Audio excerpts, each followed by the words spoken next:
தினமும் காலையில இட்லி தோசைக்கு என்ன சட்னி அரைக்கிறது அப்படின்னு குழம்பிக்கிட்டே இருக்கீங்களா? அப்படின்னா கண்டிப்பா இந்த வீடியோவை சேவ் பண்ணி வச்சுக்கோங்க. இதை ட்ரை பண்ணி பாருங்க. அவ்வளோ அட்டகாசமா இருக்கும் இந்த பூண்டு கார சட்னி. இதுக்கு ஒரு மிக்சியில 3 மிளகாய் எடுத்துக்கோங்க. கூடவே நான் 6 பேடிகை சில்லி கலருக்காக எடுத்திருக்கேன். ஒரு 1/4 டீஸ்பூன் அளவுக்கு சீரகம் சேர்த்துக்கோங்க. இப்ப தேவையான அளவு உப்பு சேர்த்துக்கோங்க. இது கூட 2 நாட்டு பூண்டை உரிச்சு சேர்த்துக்கோங்க. இது கூடவே கொஞ்சமா நல்லெண்ணெய் சேர்த்துக்கோங்க. டேஸ்ட் நல்லா இருக்கும். கூட ஒரு சின்ன நெல்லிக்காய் அளவுக்கு புளியும் சேர்த்துக்கோங்க. முதல்ல தண்ணி சேர்க்காம அரைச்சிட்டு அப்புறமா கொஞ்சம் கொஞ்சமா தண்ணி விட்டு கெட்டியா இந்த மாதிரி அரைச்சு எடுத்துக்கோங்க. இப்போ ஒரு கடாயில 2 டேபிள் ஸ்பூன் அளவுக்கு நல்லெண்ணெய் சேர்த்துக்கோங்க.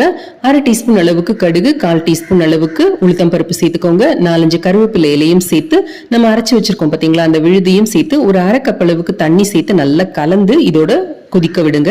சும்மா ஒரு கொதி வந்ததுன்னா போறோம். ரொம்ப கொதிக்கணும்லாம் அவசியம் கிடையாது. கொஞ்ச நேரத்திலேயே அந்த எண்ணெய் மிதக்க ஆரம்பிச்சு கொதிக்க ஆரம்பிச்சிடும். அவ்வளவுதான், நீங்க ஸ்விட்ச் ஆஃப் பண்ணி வச்சிடலாம்.